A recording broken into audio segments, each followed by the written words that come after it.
Simple harmonic motion पर based कुछ examples आज अपन करेंगे। क्वेश्चन लिखें, a block of mass capital M is attached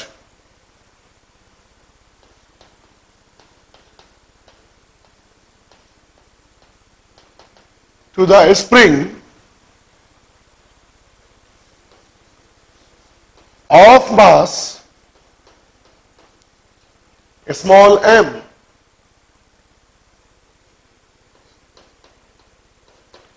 Find the time period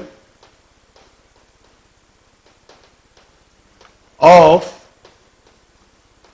small oscillations.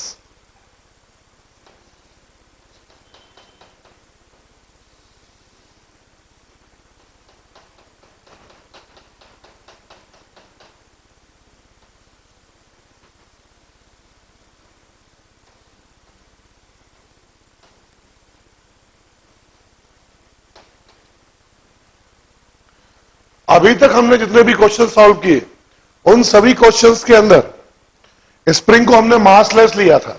यहां पर स्प्रिंग में मास स्मॉल m है और स्प्रिंग का स्प्रिंग कांस्टेंट k है। क्वेश्चन है, a block of mass capital M is attached to the spring of mass small m, find the time period of small oscillations. इसको थोड़ा सा डिस्प्लेस करके छोड़ते हैं, आपको निकालना है time period of small oscillations. यहां स्प्रिंग का स्प्रिंग कांस्टेंट कैपिटल K आपको दे रखा है। ध्यान से देखेंगे, अगर इस तरह का क्वेश्चन आएगा तो उसको कैसे सॉल्व करेंगे, आप पहले इसको नोट कर लो।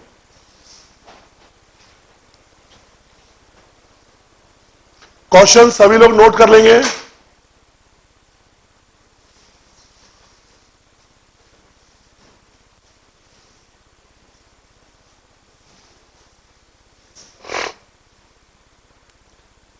क्वेश्चन नोट हो गया है?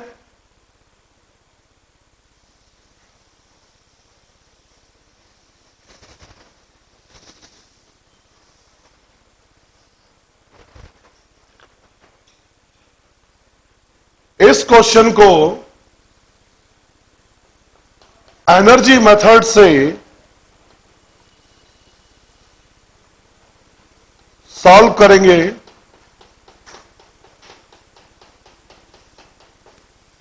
ध्यान से देखिए,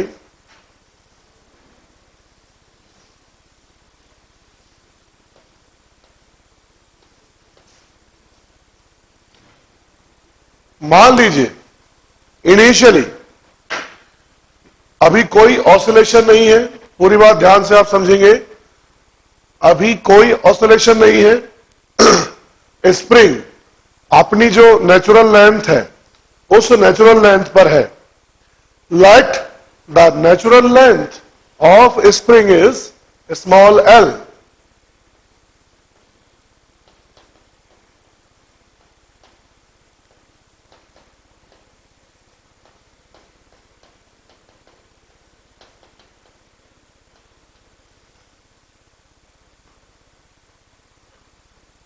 अगर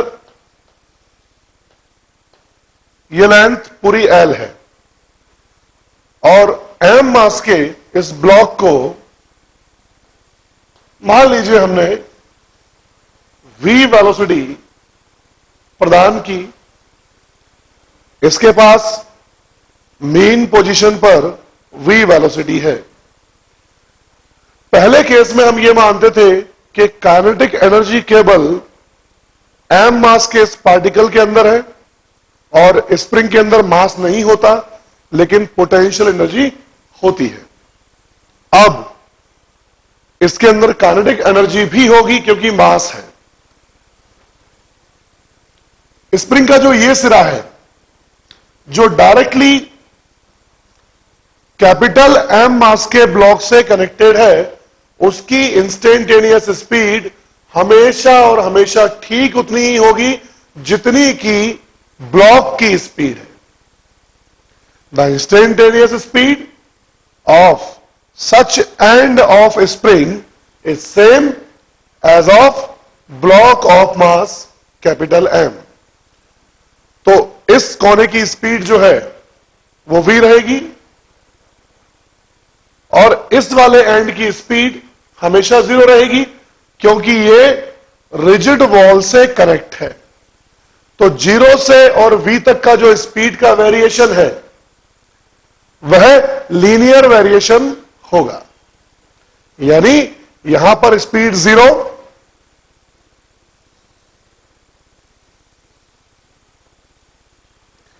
जब आप ध्यान से देखेंगे, अगर ओरिजिन यहां लेते हैं तो अलग बात है। इस केस में अपन ओरिजिन इस तरह लेंगे,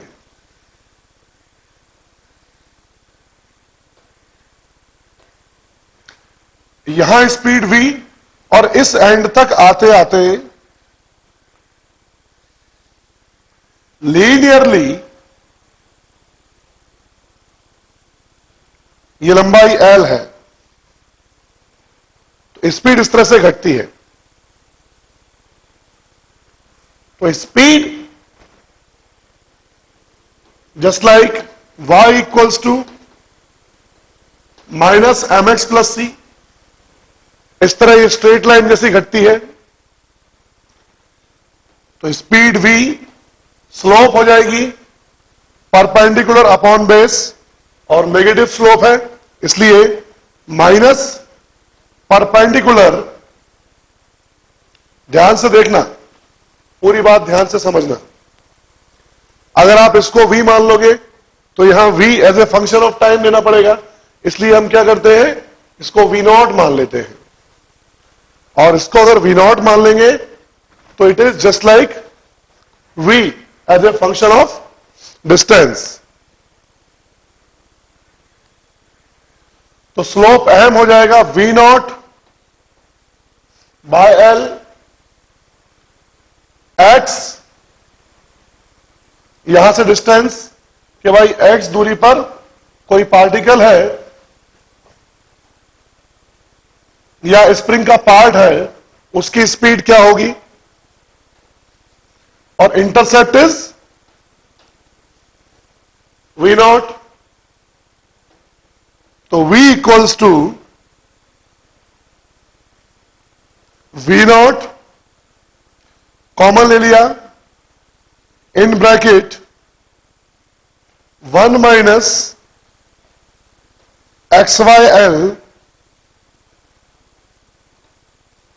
v0 बाय l, l नीचे आ गया और ये एलसीएम लेकर l माइनस x।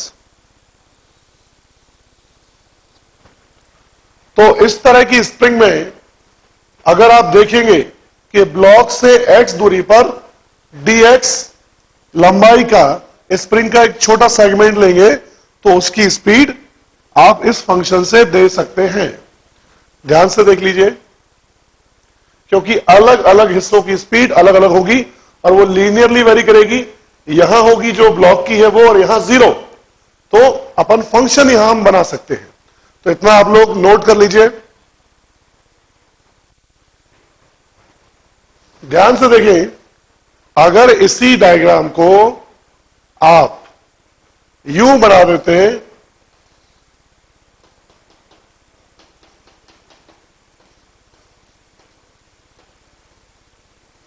और फिर x डिस्टेंस पर देखते हैं तो स्पीड, स्लोप एक्चुअली ये नेगेटिव है, लेकिन मैंने इसके हिसाब से यहां बनाया है, तो आपको हो सकता है ये लग रहा हो कि ये पॉजिटिव है, लेकिन it is actually negative slope, क्योंकि कोई चीज x बढ़ने के साथ घट रही है तो उसकी रेट ऑफ चेंज जो होगी वो नेगेटिव आएगी, दैट इज।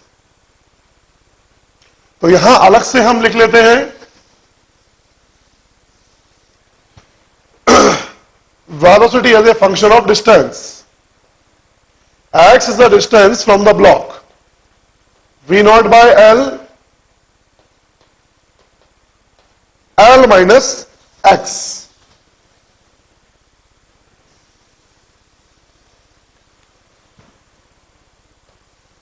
X दूरी पर एक dx एलिमेंट लेते हैं।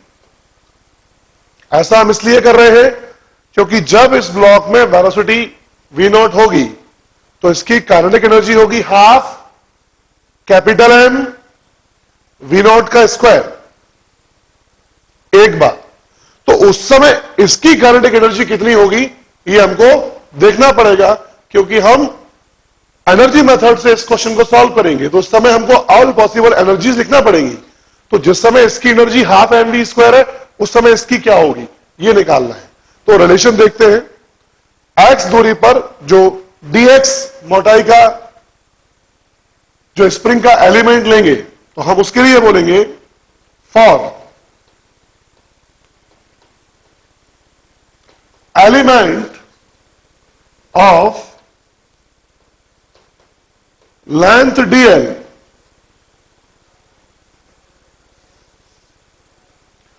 for element of length dx at distance x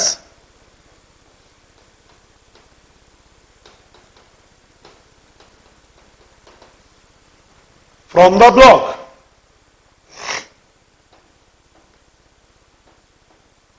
kinetic energy dk, छोटा सा एलिमेंट है तो elementary kinetic energy is half dm इसका मास इंटू v स्क्वायर।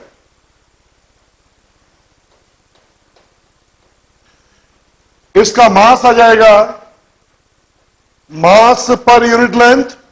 ध्यान से देखें, small m is the mass of total spring, तो small m by l is the mass of unit length और dx लेंथ का मास आ जाएगा m by l into dx। और इंस्टेंटेनियस वेलोसिटी v, इसका फॉर्मूला यह है it is v not square l square l minus x का होल स्क्वायर। इसको इंटीग्रेट करेंगे 0 टू l। तो जिस टाइम जो कैपिटल M ब्लॉक है उस ब्लॉक की वेलोसिटी v नॉट है और इसकी kinetic energy half m v not square है, ठीक उस टाइम इसमें कितनी काइनेटिक एनर्जी होगी यह मालूम चल जाएगा। सभी लोग अपने अपने हिसाब से इंटीग्रेट करें।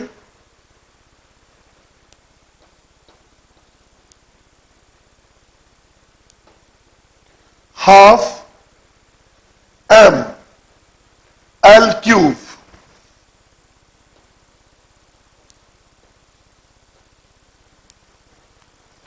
v not square integration of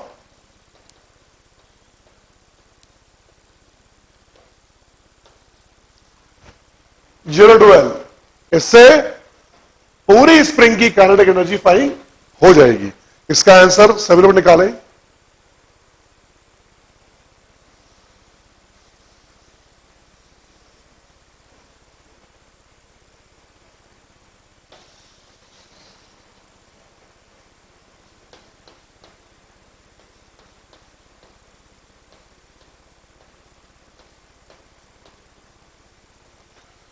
l minus x का इंटीग्रेशन होगा l minus X cube by 3 limit 0 to l और x का जो माइनस साइन है दैट माइनस साइन ऑल्सो। तो इस माइनस साइन को यहां लगा देते हैं। इस इंटीग्रेशन में मेरे हिसाब से किसी को दिक्कत नहीं होगी, क्योंकि सबको यह पता है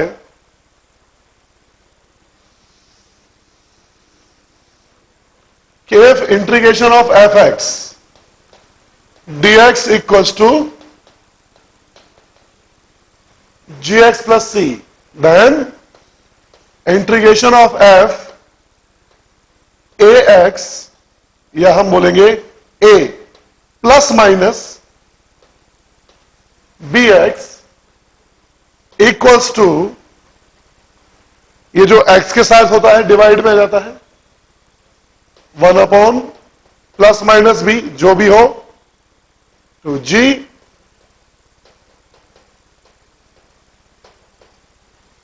ये प्रॉपर्टी होती है और ये सबको पता है।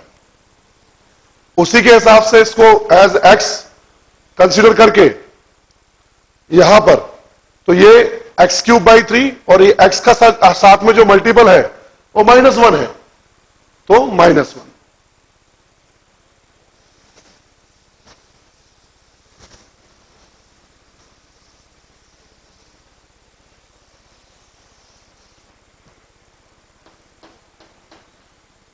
थ्री इंटू टू 6 m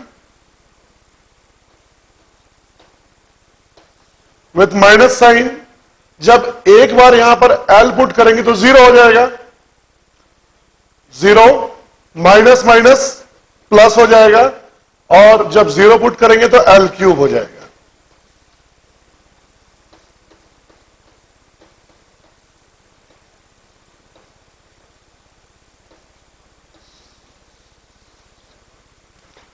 तो it is the kinetic energy of spring.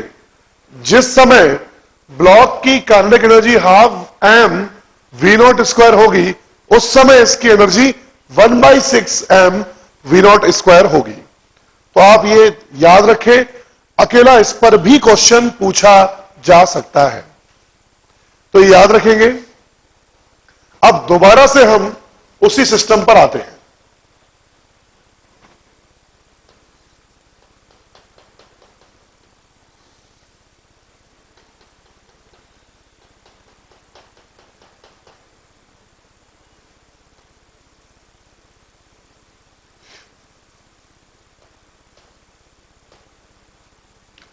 यहां हमने कैपिटल M मास को x डिस्प्लेस कर दिया है, और इसमें जो पॉसिबल एनर्जीज होंगी, मान लो इसकी वेलोसिटी इस समय, इट इज इंस्टेंटेनियस वेलोसिटी, ये v है, हमने u डिस्प्लेस किया और इसकी स्पीड v है।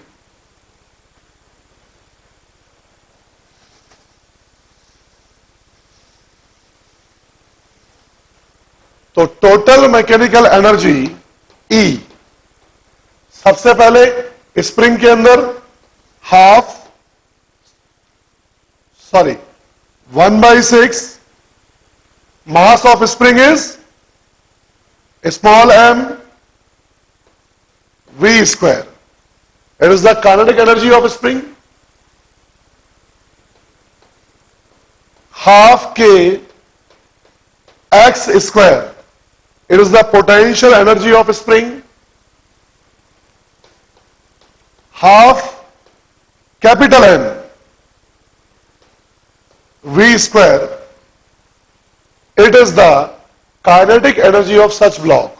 तो इस सिस्टम में इस तीन तरीके से एनर्जी भरी हुई है, ना तो ये मीन पोजीशन पर है और ना ही ये एक्सट्रीम पोजीशन पर है, इंटरमीडिएट कहीं पर हम ये इक्वेशन बनाते हैं। तो इंटरमीडिएटली अगर हमने इक्वेशन बनाई तो ऑल पॉसिबल एनर्जीज को हमने बिल्कुल सही तरीके से लिख दिया। अब बस इसको डिफरेंशिएट करना है।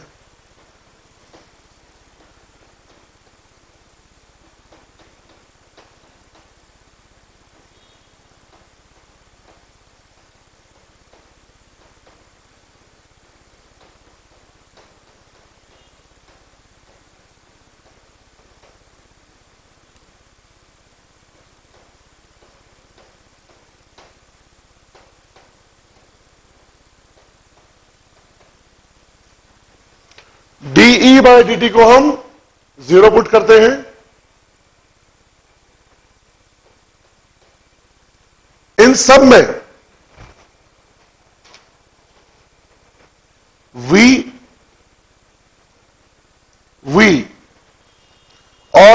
dx by dt is also it is equals to v.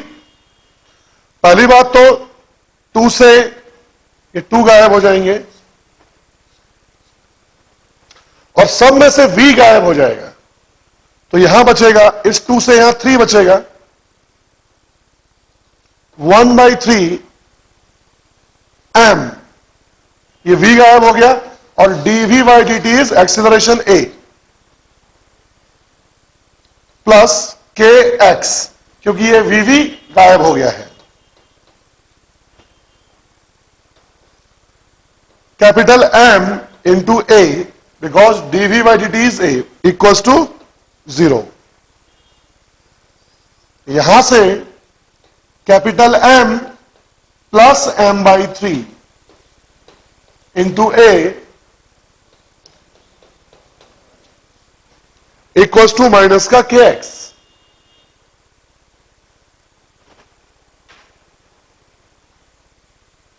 इसे नोट कर ले. अब डिस्प्लेसमेंट अपॉन एक्सेलरेशन हम फाइंड कर सकते हैं. The displacement upon acceleration is capital M plus small m/3 by k.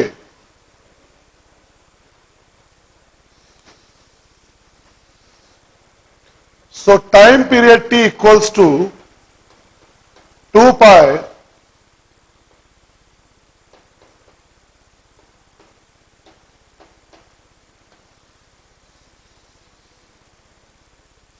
so it is the time period of SHM for such system in which capital M is the mass of block, small m is the mass of spring and k is the spring constant. Note कर लीजिए इसको. अब इसके बाद next system,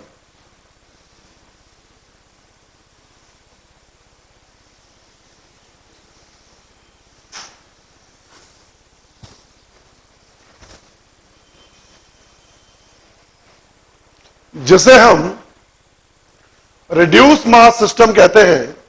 ध्यान से देखेंगे,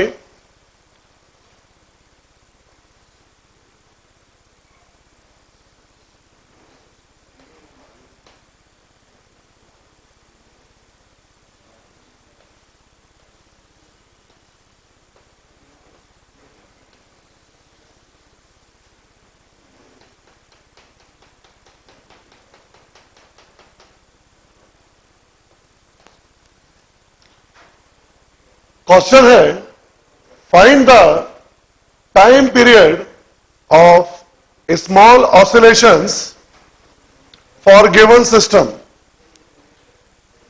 इसमें 2 ब्लॉक्स हैं.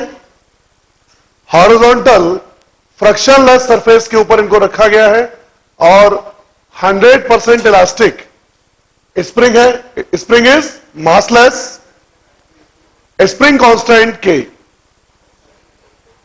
इसको थोड़ा सा खींचकर जब हम छोड़ेंगे तो ये SHM करेगा. आपको time period of SHM find करना है. ध्यान से देखेंगे, पहले क्वेश्चन नोट करें.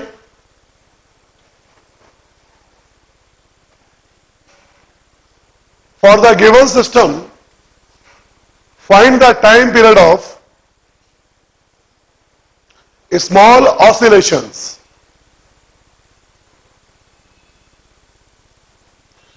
इस क्वेश्चन के सॉल्यूशन को समझने से पहले हम एक नया कंसेप्ट नोट करेंगे. लिखना स्टार्ट करें.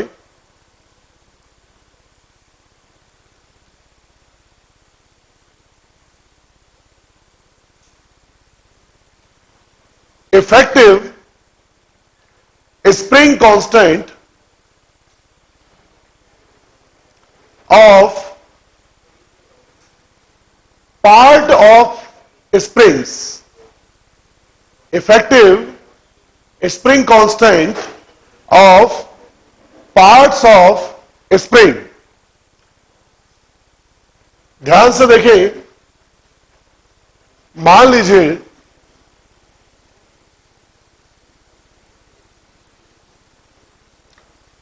आपके पास एक स्प्रिंग है और इसकी लेंथ कैपिटल एल है। ध्यान से देखते जाएं, इसको हम दो पार्ट्स में कट कर देते हैं और उनकी लेंथ का रेशियो होगा m/n।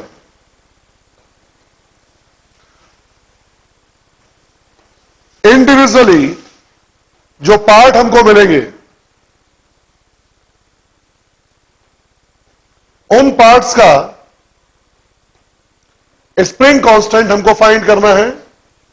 माना कि इस तरफ वाला जो पार्ट है उसका स्प्रिंग कांस्टेंट K1 और दूसरे पार्ट का स्प्रिंग कांस्टेंट K2 है। तो K1 और K2 की वैल्यू क्या होगी, इसे फाइंड करने का एक तरीका मैं आपको बताता हूं, फिर डायरेक्टली हम इसका फॉर्मूला डराइव करेंगे और फॉर्मूला भी याद रख सकते हैं। ध्यान से देखिएगा,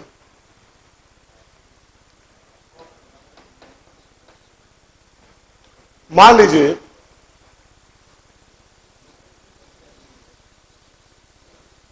एक स्प्रिंग है और इस स्प्रिंग के हमने एक जैसे 5 पीस कर दिए।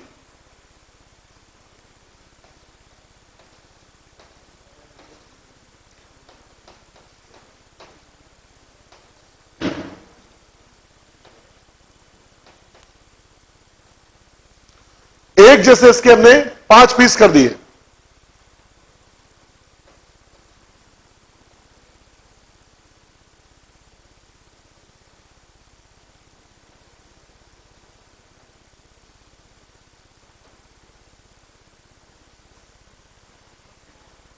इस पूरे का स्प्रिंग कांस्टेंट कैपिटल K था और ये छोटे छोटे इसके हिस्से हैं। हम ये मान सकते हैं क्योंकि एक जैसे हिस्से हैं ये, तो हर एक हिस्से का आप K' मान लीजिए।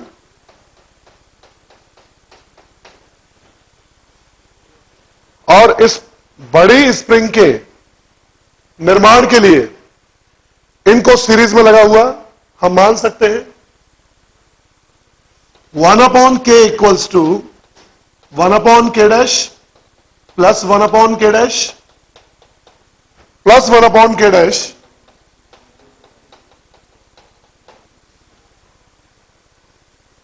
यानी 1/K equals to and K' equals to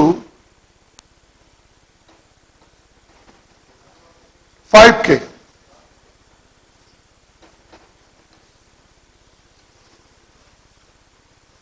यानी अगर एक स्प्रिंग के हम 10 पीस करेंगे बिल्कुल एक जैसे, तो हर एक छोटे हिस्से का स्प्रिंग कांस्टेंट 10K मिलेगा। यहां पर स्प्रिंग का स्प्रिंग कांस्टेंट K था, इसके 5 हिस्से किए तो हर छोटे हिस्से का स्प्रिंग कांस्टेंट 5K मिला। अब ध्यान से देखते जाइएगा, अगर मैं इसको 3:2 में डिवाइड करना चाहता हूं तो इन 3 को एक तरफ और इन 2 हिस्सों को एक तरफ मान सकता हूं। 3:2 में डिवाइड करना है तो इन तीनों का सीरीज जोड़ देंगे तो इस हिस्से का स्प्रिंग कांस्टेंट निकल आएगा और इन दोनों का सीरीज जोड़ देंगे तो दूसरे हिस्से का स्प्रिंग कांस्टेंट निकल आएगा। इस हिस्से का स्प्रिंग कांस्टेंट आएगा K1 इक्वल्स टू हर एक का कितना है 5K, 5K/3।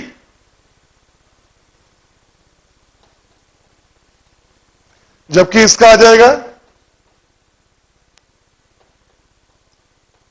5K/2।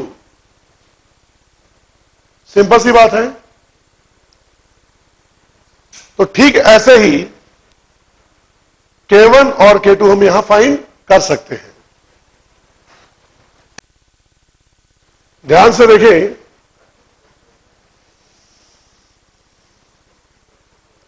यानी अगर इस स्प्रिंग को 3:2 में डिवाइड हमने किया तो बड़े वाले पार्ट का स्प्रिंग कांस्टेंट आया K1 equals to 3 + 2 of K यानी 5K by 3, और इस छोटे वाले हिस्से का स्प्रिंग कांस्टेंट आया K2 इक्वल्स टू 3 + 2 K यानी 5K by 2। तो ठीक ऐसे ही अगर m/n में हमने इसे डिवाइड किया तो यहां पर हमको मिलना चाहिए it is K1 and equals to m + n of K by m, and K2 is m + n K by n। इसे आप याद रखें, ये दोनों फॉर्मूलाज आपको पता होना चाहिए।